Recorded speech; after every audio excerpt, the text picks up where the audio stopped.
All right. Well, good evening, everybody. Welcome to my 26-27 application prep seminar. My name is Joanne Snap, and I think most of you know who I am, but if you do not know who I am, I'm going to tell you a little bit about myself before we get started. This will be let's see, the first time I taught an app prep seminar was in 2015. So gosh, I guess 10 years. 10 years of teaching the same content, although the content has changed a little bit each year. 10 years ago, I didn't talk about preview. I didn't talk about some of the same stuff, but the main concepts are the same. So, been doing this for a long time.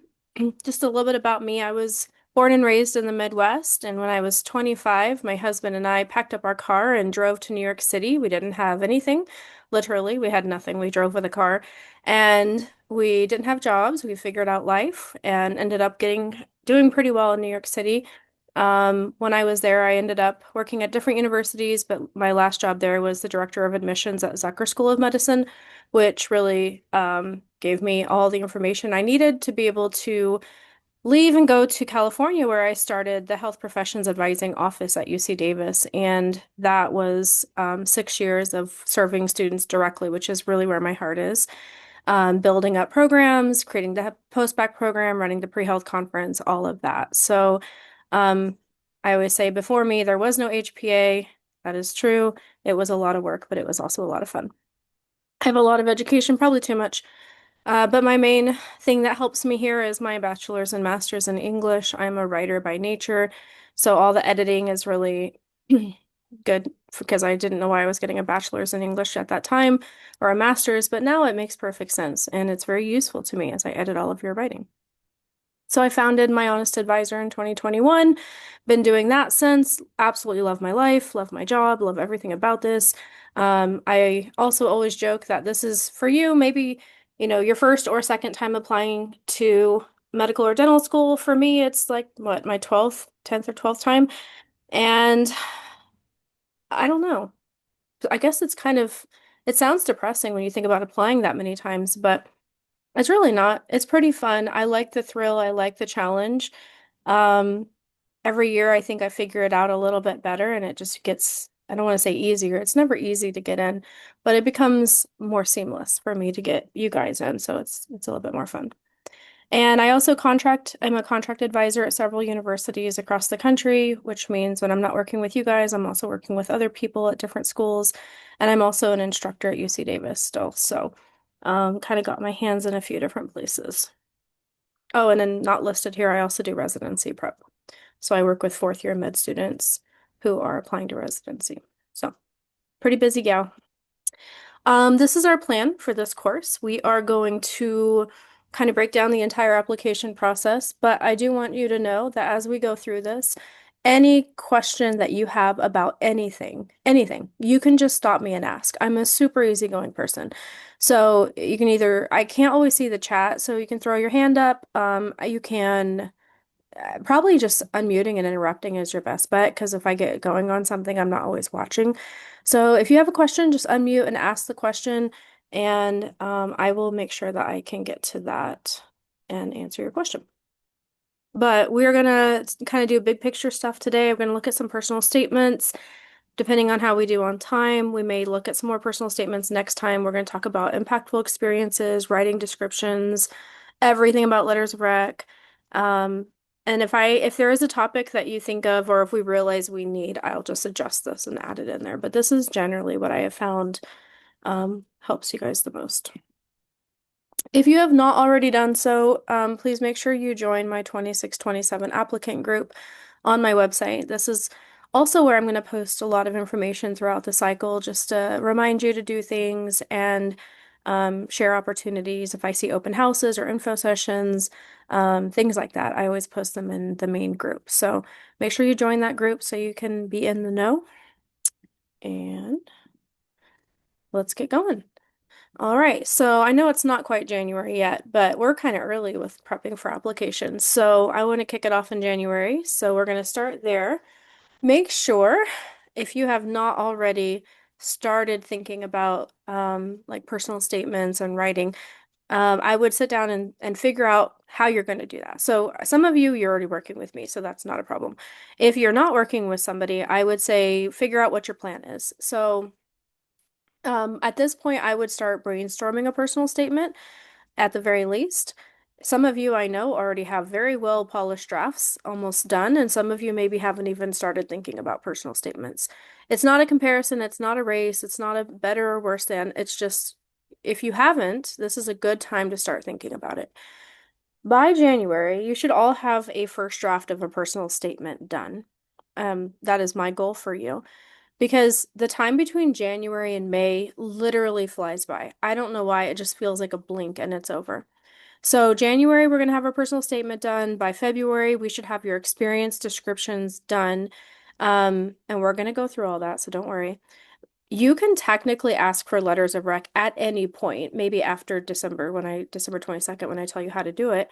But by March at the latest, all of your letters of rec should be requested. Um, by April, like everything should be finalized. All of your primary writing is done, basically. I'm going to do a new thing this year with just my cohort people, but we are going to be starting pre-writing secondaries in January. I know you guys are going to love me for that. But we're going to start getting a head start this year so that we are not bottlenecked in July like I have been every year. I keep trying to figure out the secret magic code to not being bottlenecked in July, and I think this might be it. So we're going to try it. But if you get done with all of your writing in March, April, I'm going to strongly recommend that you start pre-writing secondaries. And I would pull all of the most general questions out first and start writing all the most, like the questions you see frequently across schools, start writing those because um, even if a particular school changes the question, you're still going to have that question at other schools. So it'd be good to get that writing over with. There is so much writing. The average number of schools my applicants apply to is 30, which ends up being about 50 pages of writing for secondaries. And I know most of you don't sit down and write 50 pages on any given day. So that's a lot of writing. And it's not just like any kind of writing. It's like horrible, deep, reflective, also very boring writing. Some of it's fun, but some of it's just really terrible. And you don't want to do it. Nobody will, after like 10 pages, everybody is burned out. So the earlier you can start, the more you can spread it out and it won't feel so painful. If you try to do all of this in June and July, you'll have the worst summer of your life. Um, and it's just really stressful. So I will continuously beg you to start pre-writing as early as you can to make the process easy for yourself and for me if I'm going to help you with that. So in April, May, Casper and Preview is what uh, Preview starts in April. I'm going to encourage everyone to take it at May 6th, I think is the date I had picked out for my group. But truthfully, it doesn't matter. You can take it April or May. You can take it in June. I just really want you to have it done by July because July is when you're submitting secondaries and you don't want to have anything outstanding when you're ready to submit your secondaries. Casper Preview open registration is not open yet. I will tell you all when I hear that it opens. Last year it opened in January. It feels like every single year it changes, like something changes about that. So as soon as I hear, I will tell you. You'll probably get the same notification, but I'll make sure the group knows that it's time to register for Casper and Preview. And before that, we'll make sure we talk about that in this class so you know what to expect with those tests and just everything about that. In May, well, PA applications open in April. Everybody else opens in May. And as soon as your application opens, that's when you're going to send your transcripts and send your letters and everything, get those uploaded. You're not sending your transcripts before the application opens. In May, we fill out the application, and I'll do lots of stuff with that when we get to that point. And then you submit it by the end of May. And then June is more pre-writing. July is pre-writing, or not pre-writing anymore, writing and submitting. And all of your letters need to be in by July. And then interviews start coming out in August. And I think everyone thinks they're going to get invited to interview in August or September, which is wildly not true. Some people do, but many people don't. Interviews really do come in all the way through, all the way. And so you really have to pace yourself emotionally and psychologically for that process. I'm just curious what you guys think. What do you think is, out of this whole season, what do you think is the hardest part of the season?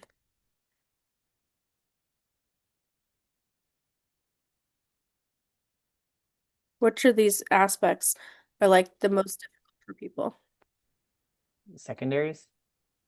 Yeah, you would think that, but truthfully, it's not. It's not the hardest. I do lose a lot of people during that season. But no, the hardest part is honestly the interview season.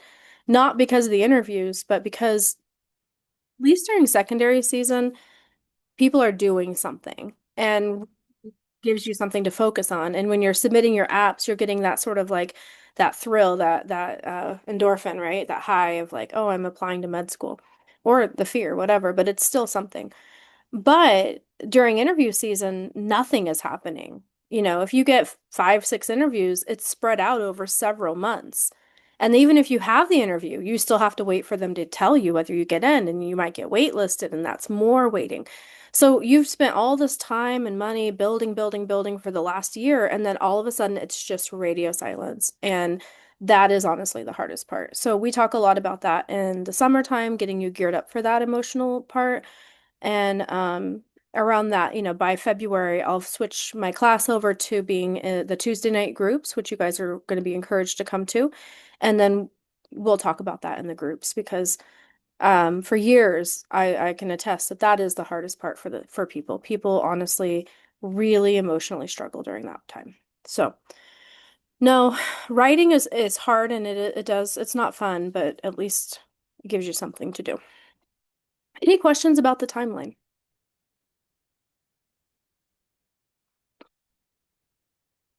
Oh. All right, so I guess you're all here for this, right? You all want to know the secret to getting in. I'm going to tell you as much as I know, I promise. I'm going to tell you everything I know for the next 9 weeks. I'm not really sure there is a secret to getting in. I once got gifted an 8 ball, a magic 8 ball from some students. I still have it actually, because the joke was people would come in my office and say, Joanne, I have this MCAT and this GPA. What are my chances of getting in? And I would sarcastically look at them and say, like, 62%. I have no idea what your chances of getting in are. I just know that I do the same thing every single year, and most of the people get in, but I don't know what your individual chances are. And if you think that someone has a formula that can tell you your chances, I would probably be very wary of that. I can tell you the strategies, and I think the strategies work, but I would just beg you not to obsess with trying to figure it out, like trying to figure out the secret formula. And I think people waste a lot of time on this. I have this MCAT and this GPA and this many hours and this many shadowing hours and this many of this and this many of that. Well, and they're comparing themselves to other people who got in, and everyone thinks there's like some magic thing that just is the thing that gets people in, and it's just absolutely bizarre because there is absolutely not a one thing. It's not your MCAT score. It's not your clinical hours. It's not your shadowing. It's not your research. It's not your publications. It's none of that. None of that stuff by itself is going to help you be successful. It's the combination of who you are as a person, but more specifically, I'm going to show you in a second what I think they're looking for. So back in the old days, as of last year, um, schools claim to use a holistic approach to admissions. And then this year, we got an email from the AAMC that said that schools are no longer using the holistic review for admissions, that this is no longer a thing, it is a thing of the past. So, again, 12 years of doing this job using the holistic review, and now they're not using the holistic review. So, funny story, I got this email like the night before the networking event I host in October every year, where I invite medical schools to my event, and med schools and my applicants mingle and whatnot. Well, I was going around the room talking to different med school admissions folks, and I brought this up. I said, "What do you think about this email that was sent out?" And honestly, there were two or three MD schools who were like, "What email? What are you talking about?" One school, I said, "Well, yeah, it said you guys are not doing holistic admissions anymore." And she's like, "What? That's ridiculous. Blah, blah, blah." And then the other school was like, "Yes, we have to stop doing this and stop doing that." So it really seemed like there was no consistency across the schools. I don't know if that was just because it was in the early stages, but it seems like the schools that do care a lot about diversity are going to continue to care about diversity, and the schools that maybe didn't before now just have a legitimate reason to not do that. But typically, if we were to think that schools still do care about diversity, then this is what schools would be looking at. Now, notice I don't say looking for. Um, when they look at applicants, they don't have like a checklist. They don't have a quota system in terms of, oh, we need to have this many of this kind of person and this, this many of whatever. No, they're absolutely not doing that. That would be illegal, but they are absolutely looking at people for who they are as human beings, and they're translating who they are as human beings into the value that they can bring to medicine. So if you look at this chart, this is when I was trained in holistic review, when I worked at the medical school, this was the chart that the AMC used to train us. And then I would turn around and take this and train our committee. I trained our admissions committee on how to screen and interview. And so this was all I ever knew from admissions. This is how it was done. Does anybody look at this and wonder like why any of these are the way they are? Like any of is curious about any of this stuff?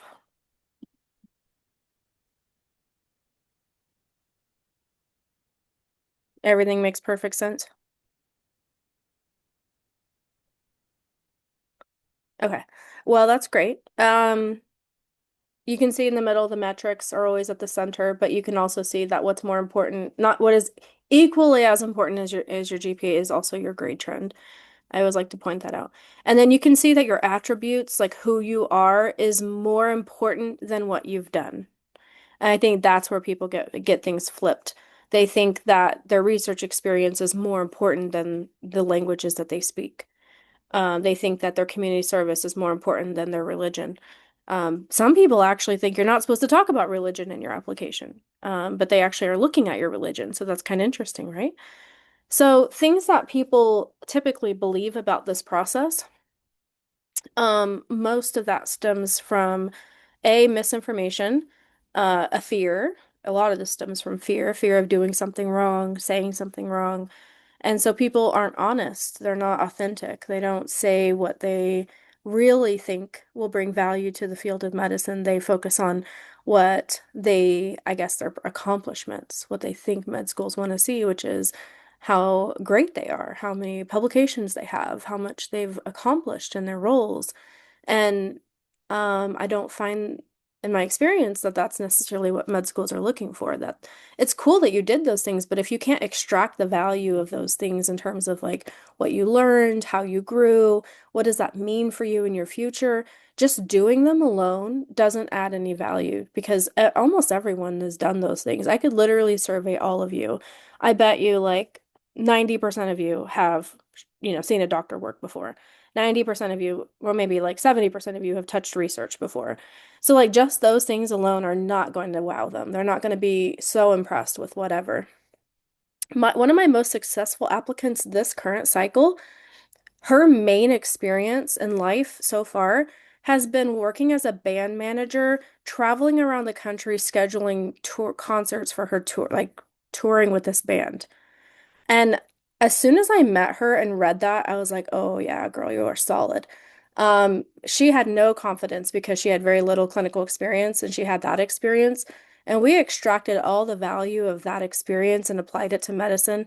And she has interviews. She has like 6, 7 interviews. And I knew it like from the beginning. I was like, it's not just like how interesting her experience is. It's that there's something about her, right? Like she took a risk and did something she wanted to do. She didn't just follow the cookie cutter approach to life, which is like doing all the quote right things. I have a lot of people who do all the right things and they get into med school and they're also wildly successful. But I also think that not doing all the right things or just actually doing what you want to do does not mean you are not going to be successful. I think you can be just as successful doing those things that you wanted to do, even if they don't fit into the box that you have imagined. So, now that this is no longer a thing, apparently, and we aren't necessarily focusing on our attributes, I'm being super sarcastic right now. Let's look at what they are actually focused on. I would like all of you to take a little field trip to Google, and I would like you to type in the AMC core competencies. And I want you, there is it'll pop right up. And then there is a printable form, and I would like you to print that form. And I would like you to hang it on your wall. It's two-sided. You have to print 2 pages and hang it on your wall. And I want you to memorize it. I want you to know every single competency and what they mean. I want you to read the descriptions and I want you to understand what they're looking for in you. Because now that they're not doing a holistic review, what they're doing is looking at your competencies. This is a competency admissions approach now. And so I kind of got ahead of this, and I've been saying for the last 2 or 3 years that I use a competency-based approach to writing your application because I knew as soon as this came out that this is going to be what they're going to start leaning on. So what does that mean? How does that show up in terms of your application? Well, what that means is that historically, when people hear why medicine, they typically think that their goal is to convince a med school or dental school that they want to be a doctor or a dentist, that's their main goal is that they want to be that. And I don't think that's an effective approach because I think they already know that you want to do that because nobody in their right mind takes OChem or takes the DAT or the MCAT. Like, you don't accidentally take those tests if you're not sure you want to do this, right? Those are so difficult. Those things are so difficult that you've done and you've spent hours and hours and thousands of dollars to get to this point. There's no way you did that with doubt in your mind. Anyone with doubt would have stopped at the first sign of difficulty, right? So you guys obviously want to be here, and they know that. So just trying to beat them over the head with, like, I want this really badly is kind of pointless. Instead, you should be asking yourself, what is it that I can do for my field? And the competencies that you bring, or the competencies that they want to see, are not a mystery. They have literally written them out for you. They have described what they're looking for. So the secret to getting in is honestly just knowing what they want and tailoring your application to that. Um, Not tailoring your application to the competencies is just kind of, I guess, hoping for the best. I'm going to tell you about things I care about, but not really care what you care about. We don't do that. So we are going to tell them what they want to know, which is how you bring these things to them. When we go further along in the process, I'm going to spot check you. I'm going to ask you how, like, I'll pick a random experience you've written and I'll say, which competency does this highlight? And you, off the top of your head, should be able to say, oh, this shows commitment to learning, or this shows ethical responsibility to self. Um, that's my expectation of you is that you have thoughtfully designed your application to show these competencies. And of course, I'm going to help you with that. And we'll be thinking about these as we go along because I think it's really important. Does anybody have any questions right now about what I'm talking about?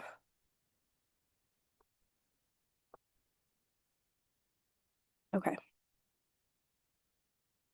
So which parts of your application will reveal your competencies? This is the interactive portion of this presentation. Just holler them out. Definitely activities, not the only one, but that one seems really apparent. Yeah, like how many competencies can you show in your activity section? A lot of them. 15. Yeah, probably all of them, right? Because you have 15 or more experience descriptions, and if you're MD, you have the three meaningful. And so we're going to talk a lot about this in that section. But if you're pre-med and you're applying with your 15 experiences, how many characters is your experience section?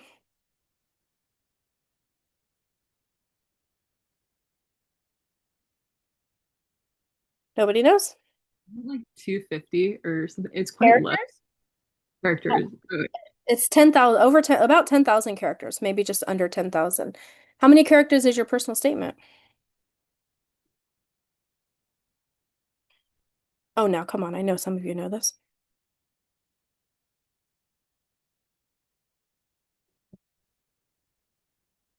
Yep, 5,300. So your experience descriptions are pretty much double what your um, personal statement is. And so this is a big place to show your competencies. Oh, sorry, Aaron, I missed your comment before about interesting about relationship status and faith. Do you want me to comment on that? I guess I will since I brought it up. So relationship status is like your marriage, like being married or having a partner. And the reason why that's important to them is because a lot of people who are, well, first of all, being married just makes you more mature, I think sometimes. But people who are applying with a spouse, it's like another thing they have to consider. So especially if you're applying as a couple, If you are applying as a couple, you absolutely, if you're working with me, need to let me know that like ASAP. That's a big deal. We need to make sure the med schools know about that. And otherwise, I think just married people tend to do better in the process for whatever reason, or coupled people, like people with long-term partners. Like it's absolutely okay to talk about that kind of stuff. It's okay to talk about kids if you have children, like all of that. Like I've had people write in their personal statement, like their birthing experience. There's nothing at all you have to feel ashamed about with those topics. And then faith is really important because, well, actually, Erin, why don't you tell me, why would faith be extremely valuable in medicine? Faith could be extremely valuable because it could show that you are like worldly or cultured, like especially with like, for example, I think of with situations with like blood transfusions or certain with what is it? I can't think of it because it's been a long day, Oh, but I like think Jehovah's Witness? yeah, Jehovah's Witness. Thank you. And then it's just good to be aware of like prayer, like and just I have multiple examples I can think of. Like I've had a nun pray with me and like in an ER. It's just I think it's just good for like your empathy levels and to make a patient comfortable too. Being aware of different religions or your own faith. Yeah. It also impacts people's decision making. So in some cases, people might not seek care because they want to rely on God or their faith, right? They may put it in God's hands and see what happens. Or faith may prevent a patient from being seen by the opposite gender. And if you're not aware of that or you're not willing to accommodate that, that might deter the patient from seeking care altogether, which would be really tragic. So there's a lot of ways that faith can impact medicine. And on a given hospital floor, if everyone had the same faith and all of our patients had different religions, it might create some conflict or some issues, right? If there's no understanding about that. So they want to have a class of future providers who come from all different faiths because what they're trying to do is create a physician workforce and a dental workforce that is representative of all the religions in America. So, how would they know what your faith is if you don't talk about it? There's no application question, what is your faith? So, how else would they know? They wouldn't know. So you have to on some level, like if faith is important to you, not it isn't to everybody, and that's okay. But if faith is important to you, um, there is absolutely no reason on earth that you need to hide that. And that's what I hear a lot is that people think they have to hide their relationship with that. It has to be relevant, like we're not just going to get on a pulpit and talk about our faith, of course, but it has to be framed in a way where you're talking about it in the context of some other situation so that they know, they understand. Okay, so which other parts of your application do your competencies come out? We said Can I ask a experiences. Oh, question? yeah, yeah, go for it. Sorry. So I'm applying MD PhD. So my advisor for my PhD part of it has said like be very careful with like when you talk about your relationship status and especially if you come from like a minority or maybe a contested background. Can I just like hear your thoughts on like maybe appropriate ways to talk about this or like how to approach that subject? I'm kind of confused what that means, but what do you mean by contested background? What does that mean? I just mean like more like politically, like given the field. So like immigration status is one thing that we've talked about as a class. Like be careful talking about like that, or like if you come from you when you said relationship status, it made me think of like queer identities. And so they were like, Oh, be careful oh revealing yeah, your identity, 100% which no. makes You me sh feel weird, like that they're no, like no, skirt this issue, but no, 100% no. They're wrong. Sorry. My LGBTQ applicants are my most successful applicants. So if you identify with any of the letters there, there's absolutely no problem with talking about that. And med schools tend to lean liberal, so you're not gonna, nobody's gonna have any trouble with any of that. If they did, I would ask yourself, is that really a school you want to be at? If a school is going to discriminate against you based on your identity, then you probably don't want to be at that school. So it would be better to put yourself out there a little bit. Let that be known if you want. And otherwise, like if they don't like it, then I don't know. On some level, you guys have to have a little bit of a take me or leave me attitude because yes, you're applying to professional school, but it also is going to be your life for 4 years. And so you want to make sure, and we actually, when we pick schools and we talk about which schools to choose, you know, if you happen to, and I'm not just talking about you right now, but if anybody happens to belong to the LGBTQ community, it would be important for you to identify that they have um, support organizations, anything there that signals that that's a safe place for you. Um, in terms of religion, that I've had too many examples to show you that it's absolutely okay. And then in terms of contested background, I mean, if at this point, I probably would tell someone who is undocumented not to disclose that, be considering our current state. But um, I'll take that as a case by case situation. If that applies to you, you should tell me that right away so we can figure that out.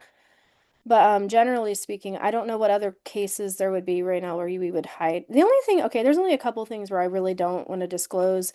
I don't want to openly disclose like learning disabilities or academic struggles. Like if you have at this point in your life still experience, if you're still experiencing academic struggles, we're not going to put that out there. You're going to have to figure that out real quick on your own. But that's not something we're going to highlight. If you are currently in a mental health crisis, also something you need to figure out ASAP because you can't go into med school with having a mental health crisis. You need to be okay before you apply to med school because applying to med school will destroy you, and then starting med school will destroy you. So you need to be super strong and super okay as you start this process. And I know that's kind of fluid, right? People have good and bad months and whatnot. But if you're currently experiencing a crisis, I would say you need to get some help, like go get a therapist, get your treatment in order, get everything lined up okay right now so you can get in, as we go through this process, we can be okay. What we don't want is to have a crisis in the middle of the year and go into med school kind of at a low. So, those would be things like we wouldn't disclose. If you have struggled with mental health, it's okay to talk about as long as you have talked about how you've learned how to manage it. How do you talk about being married? What do you mean? It comes up, like we say my husband, in different, it depends on the writing, but it somehow, it seems to manage to come out some way, usually in our secondaries too. Don't bring up ADHD. Only if it's super well managed and it's part of a story. Like if you want to talk about like as an impactful experience. One of my applicants, he's at Dartmouth right now. He talked about how when he was a kid, he was labeled a bad kid and he carried a lot of labels because of that. And it was just because he was untreated. And once he was treated, it was like a flip the switch. But it wasn't just about his ADHD. He actually reflected on the impact of labels and how like that experience of being labeled as a bad kid impacted him and how he had to work to overcome that feeling of, sort of inferiority. It was about that. I mean, he talked about ADHD, but it was more like in that context. So it was a little bit more like reflective than just I had ADHD and it was hard. So we can find ways to do it. If it's not, if I'm working with someone and it's just like not landing, then we'll take it out. But we definitely don't want to just shine spotlights on struggle without ending it in a way where you've shown your how you've overcome it. Basically, we don't want to raise red flags. We shouldn't be creating any questions in their head. All the questions that could come from something you write should be resolved by the time they finish reading that situation. Okay, any other questions before I go on?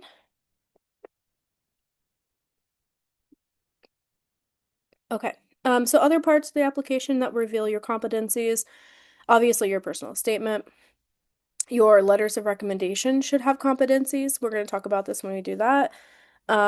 Your secondaries, obviously. Even letters of interest can have competencies revealed. Your interviews, of course. Your impactful experience description. And then honestly, like even meeting schools, like when I'm taking a group to New York in February, and we're going to go to a conference. And when they show up to that conference, they're going to be wearing suits. They're going to have business cards. They're going to, stick out their hand and introduce themselves. They're going to ask really thoughtful questions. They're going to present themselves in an extremely mature and thoughtful way. So that's a competency, right? That ability to do that. So everything you do is a place for you to highlight your competencies. And we're going to be very thoughtful about how we do all of that all the time. So when we get into the writing of things, these are the character counts. A page and a quarter is roughly what you guys get to explain to them why you want to be the thing you want to do. So traditionally, I told you how, these are some of the things that people will write about. I call it the typical personal statement the journey story. And that's where you start out where you tell the story that kind of got you interested, and then you say, then I did this. And the takeaway from that is that it reaffirmed your desire to do whatever, to do medicine or dentistry. Then you tell another story, and then that also reaffirmed your desire to become a thing. And everything is about reaffirming your desire. So you stated your desire, and everything just kept making you want to do that more and more and more. So by the end, all I know is that you really, really, really want to do that.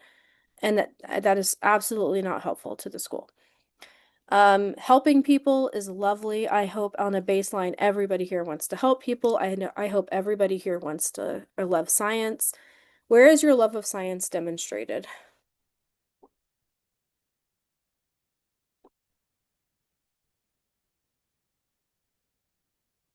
Where do we know you love science? Nope. Well, yeah, actually, I mean, your research could, but if you love science so much, like people will like to write about their 8th grade physiology class, saying, that's when they first realized they want to be a doctor. But if you love science so much, where should I see that reflected? You don't have to major in science, but your transcript, yeah, like your grades. If you love science, you should have taken a lot of science classes, and you hopefully have figured out how to do well enough in them. I mean, maybe you didn't do so hot in, your first year or OChem, but by the end, you should have figured out how to do well in science classes because that's what you're saying you love so much. So you don't have to declare your love for science. They can look at your grades and see right away whether you love science. Same thing with helping people. How do they know you like helping people? Specifically in your experiences section, what experience must you all have that shows you love helping people? Yep, so non-clinical community service. Clinical experience or clinical community service, I would argue still helps you. But non-clinical community service, which a lot of schools screen on, doesn't benefit you in any way. So if you really like helping people, you should be out there doing non-clinical community service. And then I hear a lot of people write about, well, I saw a really good doctor and that makes me want to be a doctor, or I saw a really bad doctor and I never want anyone to have a bad experience like that again. And so obviously, you becoming a good doctor is not going to prevent other bad doctors from being bad doctors. That doesn't make any logical sense. So that can't really be good motivation. And then the big one is I don't want anyone to suffer, so I'm going to be a doctor. And at that point, you just have a God complex, right? You are not going to prevent suffering as a physician, period. People will suffer. Even your own patients are going to suffer. Suffering is part of pain, it's part of disease, it's just part of life. So what you can do is you could talk about reducing suffering or doing all the wonderful things you can do as a doctor, but you're not going to. I once had someone write that they were going to cure death. It was really, really concerning. After I tried to explain why that wasn't going to work, they kept insisting that's why they wanted to do this. And I said, okay, I don't know. I can't help you if that's really what you think you're going to do is cure death. I don't really think that's medicine anyway. I think that would be more research. But yeah, so you got to have a good reason that's based on the value that you bring to medicine. So, what is it that you want to do in your future? And the stories that you tell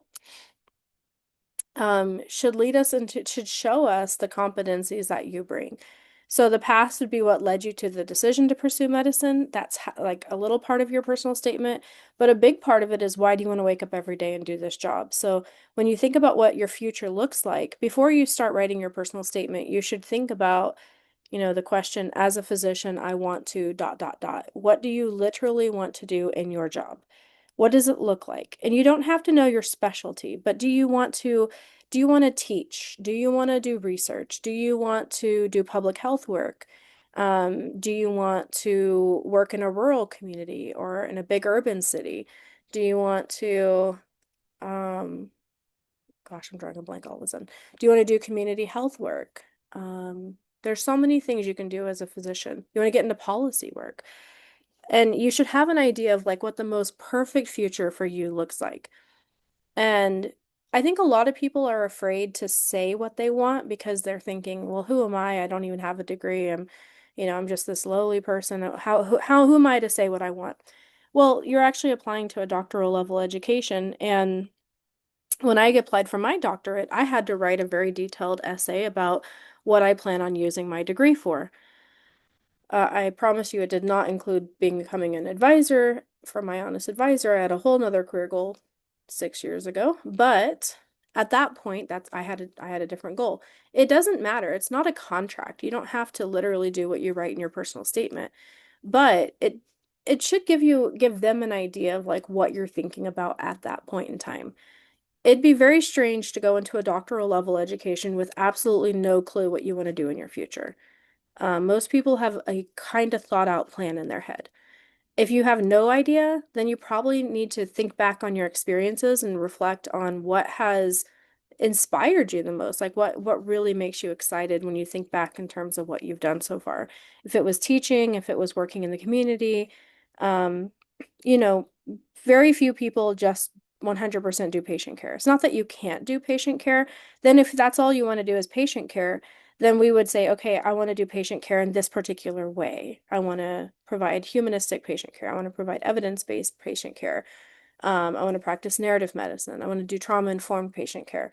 There has to be something that makes it just a little bit extra because, it's not 100%, but I think it does help you if you think about like what that looks like for you. So our personal statement is generally a 4-paragraph essay. I have 5 here, but those are just notes.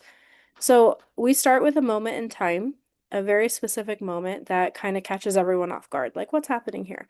It doesn't need to be crazy, like shocking. I think people go for the shock factor, but it really doesn't. It could be just you sitting at a kitchen table.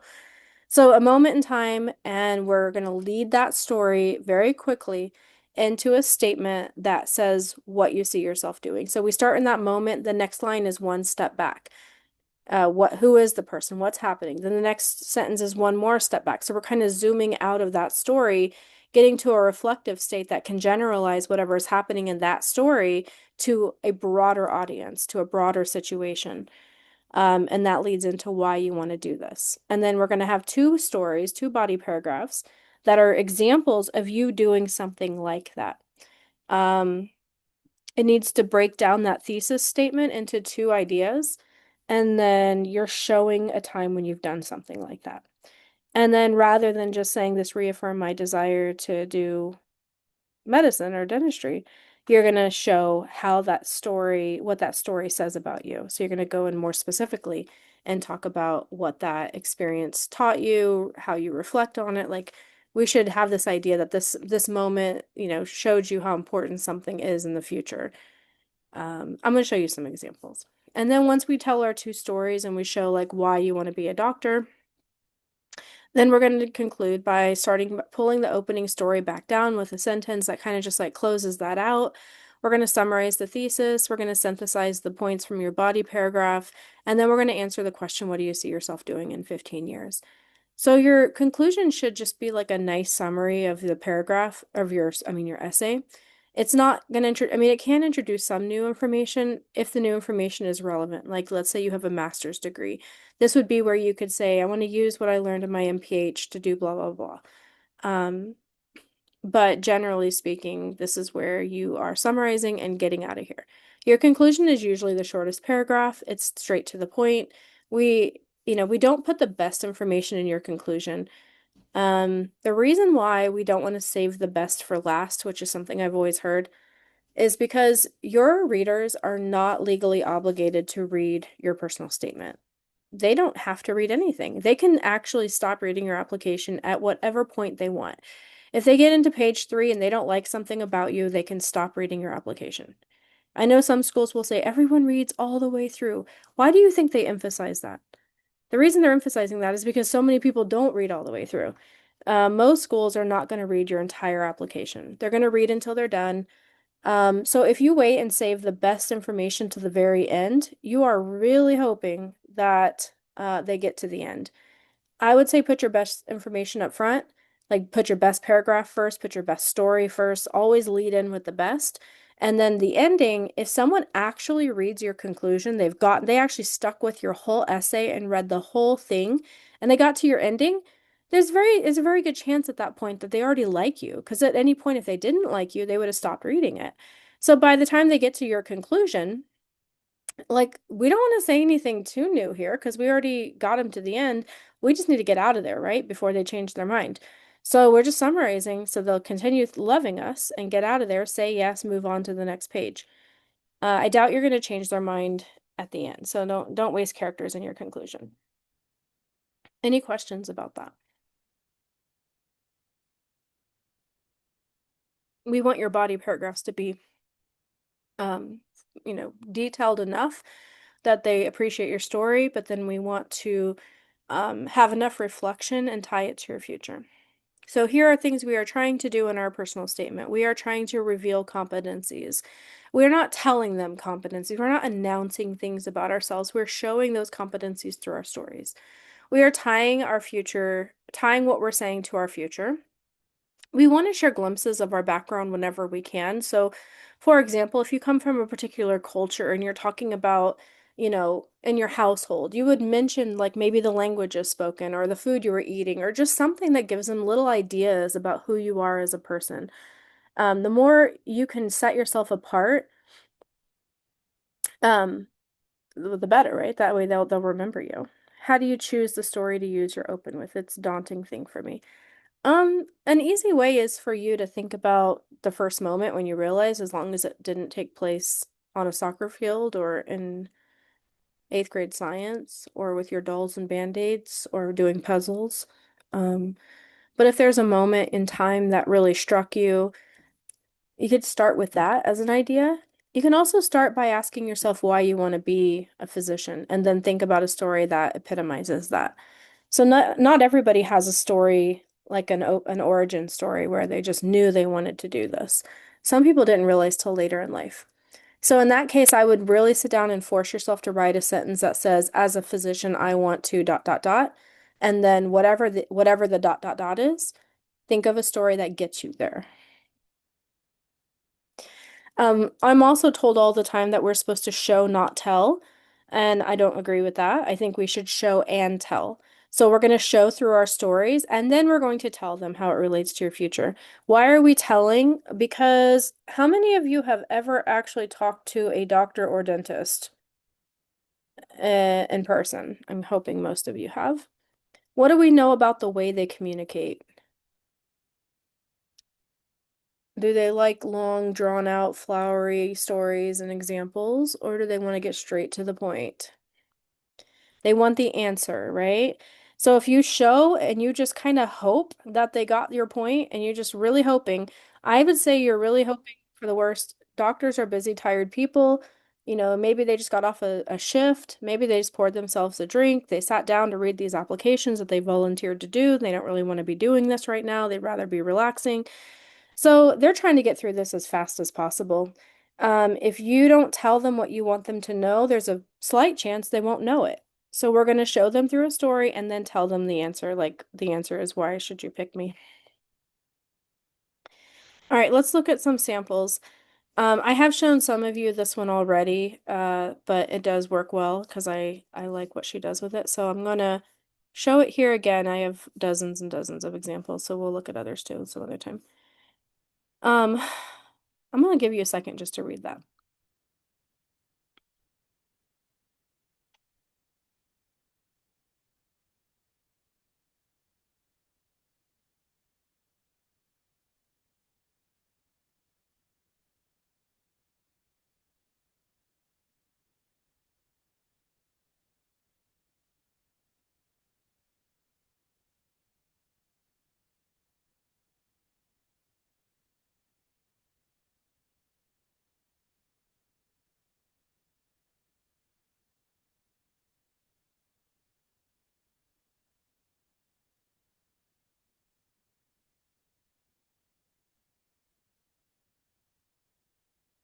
Okay, so we don't know this person at all, but what do we know about her based on how she behaved here.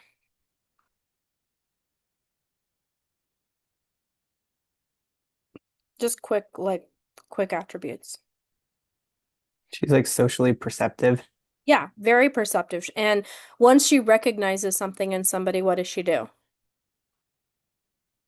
She changes her approach to Mhm. working with them. Yeah, so which competency is that one?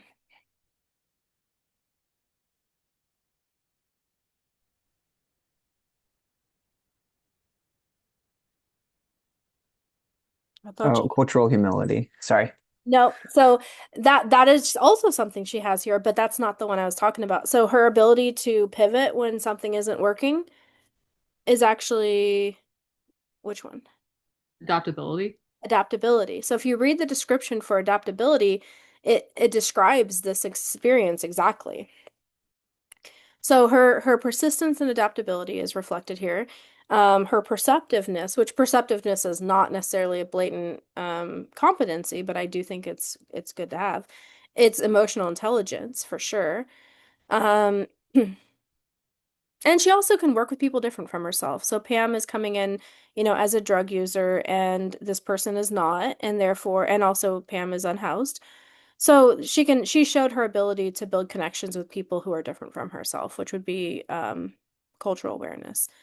So, and at the end, you can see she says, as a physician, I hope to dot dot dot. That's what you all need at the end of your personal or your end of your intros is a statement that basically states why it is you want to be a whatever, doctor, dentist. All right. This is not the same person, so different body paragraph, don't attach the two. But I picked out different paragraphs because they do different things that I want to highlight. So this is kind of a lengthy one. You can scan it super fast. I just want to highlight a couple things about it.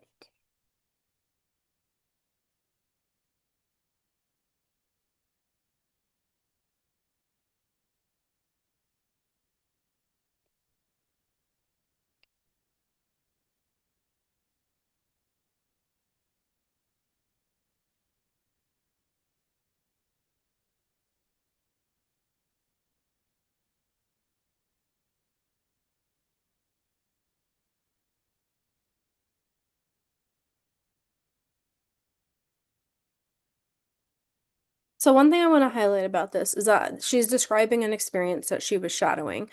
And sometimes it's hard to talk about shadowing experiences because you weren't really doing anything. And so I do think this story is pretty heavy on the what the doctor did and not necessarily what she did. But I think the reason it worked is because it reveals kind of a really important and profound point.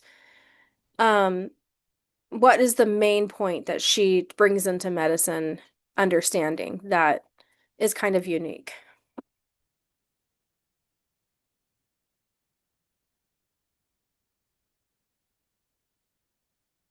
Does anybody catch it?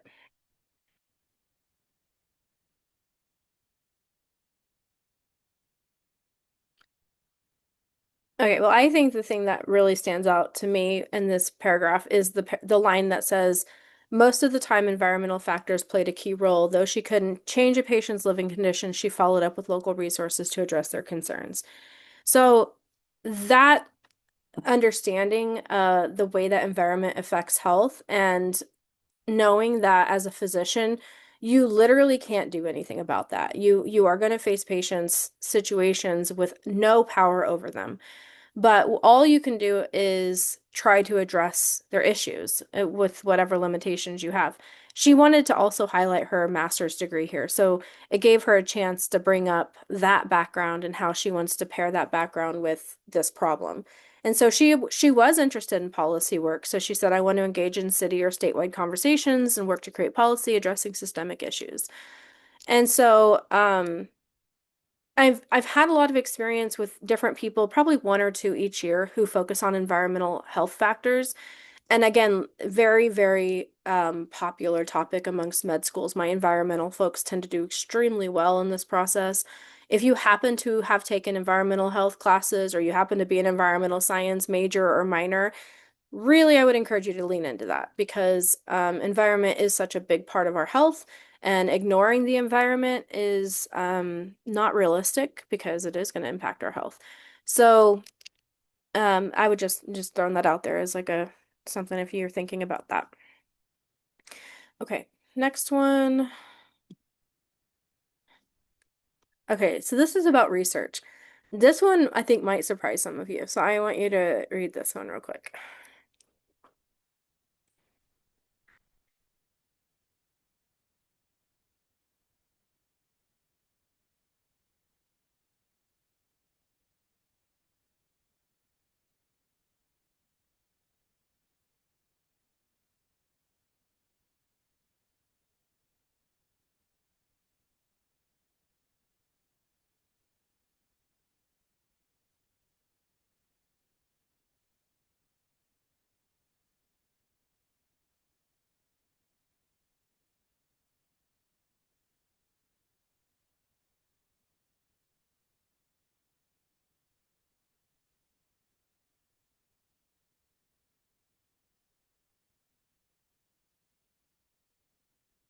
Okay, what is there anything about this that surprises you?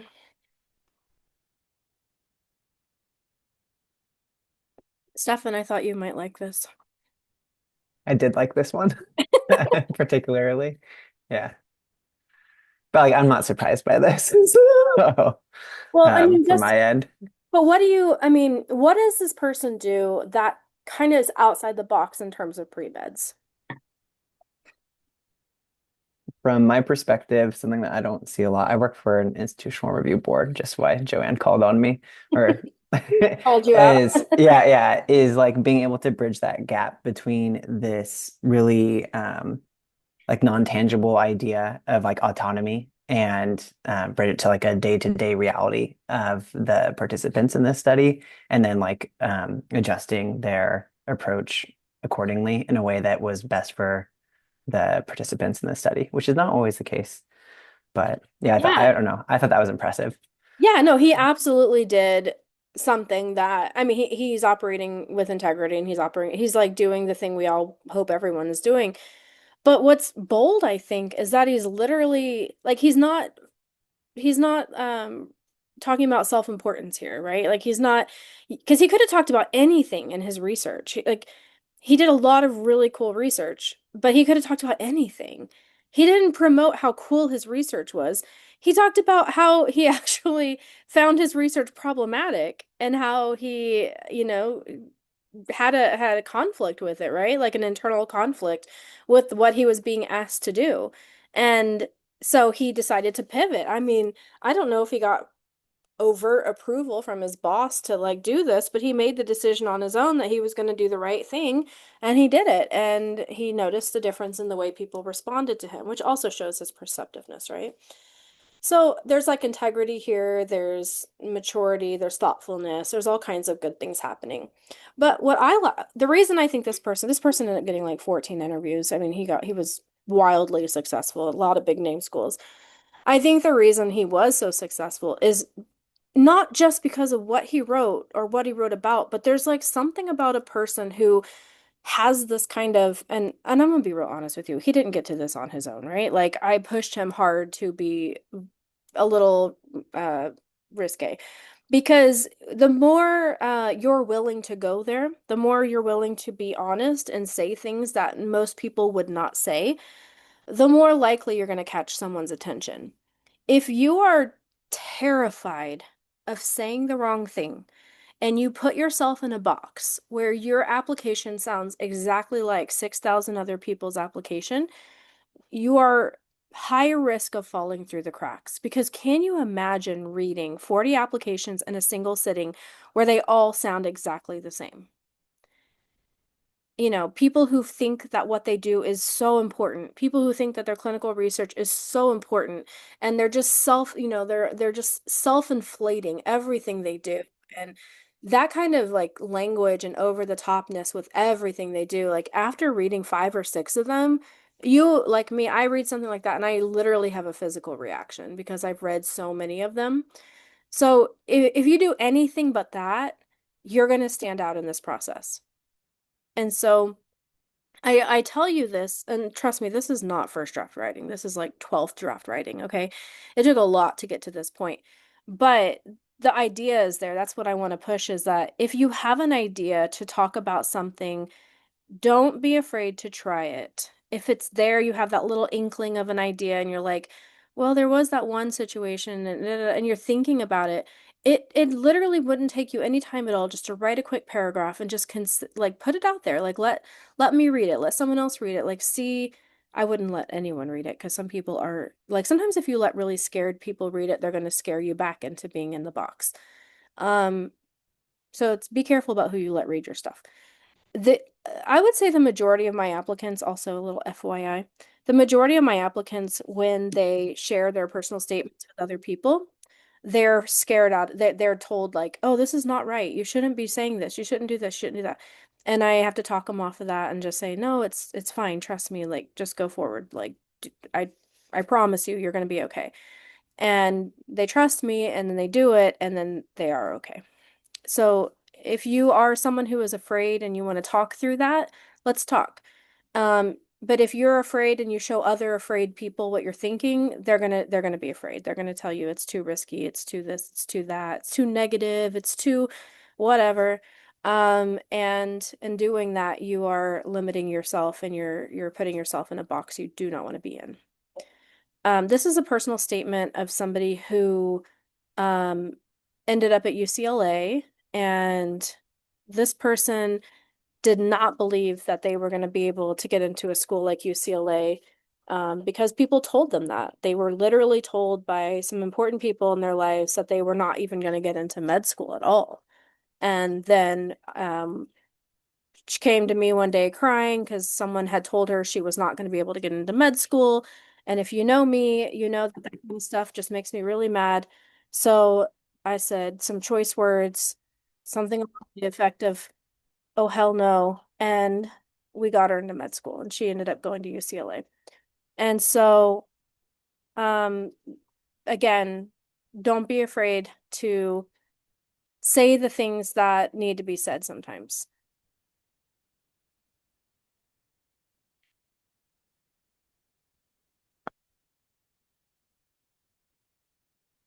I don't know if you guys are still reading that.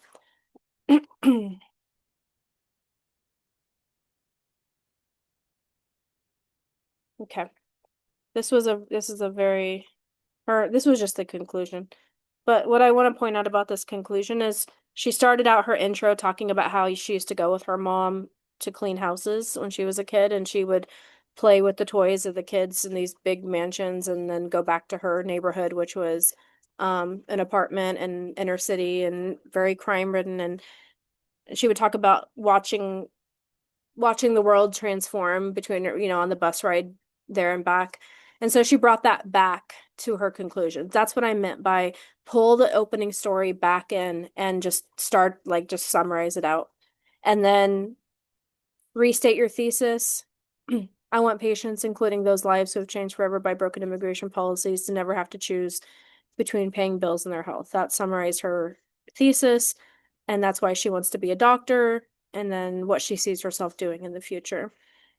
I see my role in medicine as an ambassador and lifelong resource for my community. Beautiful, isn't it? I love that.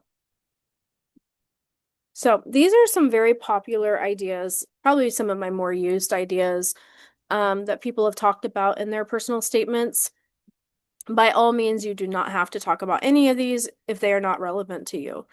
We don't need to force things. These are common things. If you don't know what social determinants of health mean at this point, if you don't know what I mean by linguistically appropriate care, if you don't know the difference between health equity and health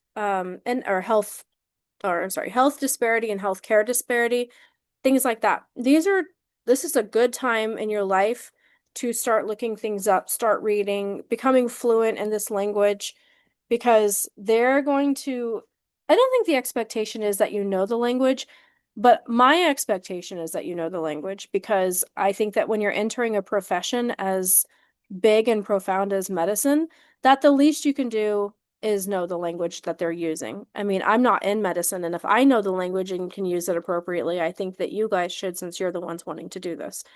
So I will hold you to that standard. If you're describing a health inequity, I'm going to have you use the word health inequity.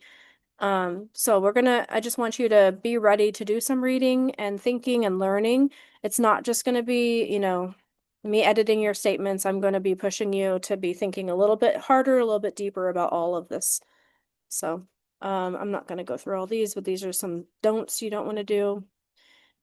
Some common questions. If you're applying MD and DO, you do not have to write two personal statements. We're just going to spruce up your DO a little bit differently.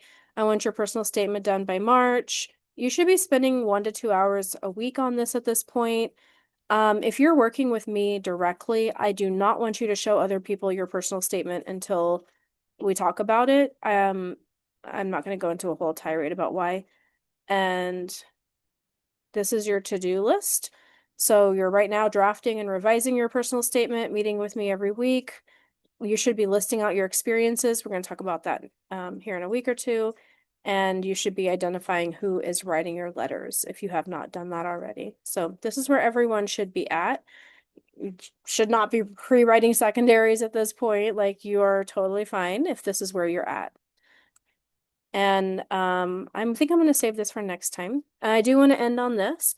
If you have not read this book, I do want you to get this book and read this book. This book is going to open your eyes to a lot of concepts that we're going to talk about throughout the next year and a half.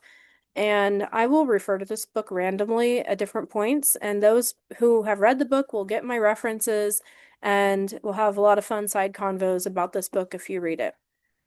It's based in California. It's based in Merced. It's about a Hmong family and American doctors and a child. I'll just leave it at that. So really good read, easy read, very interesting. Highly recommend. So I'm going to stop there since we're kind of over time by 15 minutes. Does anybody have any questions for me?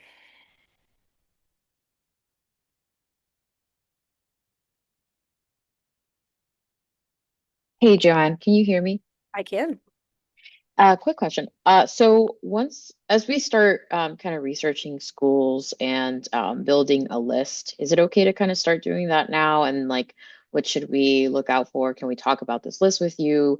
Should we schedule like a separate meeting with you for that? So I do have a whole hour-long presentation on how to create your school list. You can do Okay. anything you want. If you feel like you just really must create your school list right this minute, by all means, like, you can do that. I'm still gonna look at it. We don't need a whole like separate half hour a week on that. We can just take half of a session and do that. Once I teach you how to research your schools in one of our sessions, then no matter what school list you come up with, you're still gonna do the same work for it. But I would just like, if you spend hours like using MSAR filtering and tracking everybody's MCAT and GPA, I'm telling you right now, you are wasting valuable time. You don't need to create your school list by doing that. Is that Okay. is that what you meant by research? Yeah, and then also just looking up schools and their websites and like what their core values are and like what, their curriculum, that sort of stuff. Yeah. So we're going to track all that in a spreadsheet, and I'm going to show you that in a bit. But if you just can't wait and you have to do it now, go for it. I can literally make all your school lists in about 15 minutes. But the research part is what you guys are going to do. Okay, perfect. Thank you. Any other questions? Okay. All right. So if you have any questions, did you have a question, Aaron? I have a quick question. Okay. Yeah. As someone that's been pursuing this like path for like 8 or 9 years now, this is my first time applying to medical school. If we're interested in doing a one-on-one with you, like what would be best to like bring to the meeting so that we get like the best like overview and like I don't waste your time, you don't waste mine, I guess. Like Yeah. So uh, if you're wanting to work on like your writing part of it, then I would have well, it kind of depends. Like, if you need help brainstorming a personal statement, then I just need a Google Doc and you. okay. And I can help you outline a personal statement in half an hour. Um I would say if we've never met one-on-one, which I don't think we have, why don't you just schedule a free consultation with me and we can talk through like what that looks like. That'd be great. I appreciate that. Yeah. Thank you. Any other questions?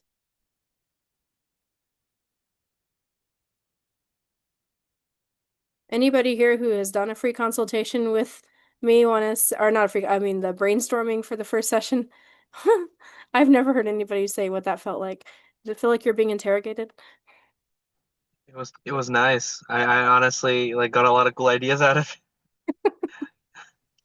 That's good. I I don't realized how know if much I I, didn't go ahead, Tal. I realized how much I didn't know about myself. I was like, wait, where's that coming from? And then so I discovered things I would say, and then it made me think a lot more. Awesome. I'm glad I could do that for you. I'm never sure how it's being received because sometimes I feel like, oh, they probably think she's just being so nosy. Um, but cool, if it got you thinking, that's great.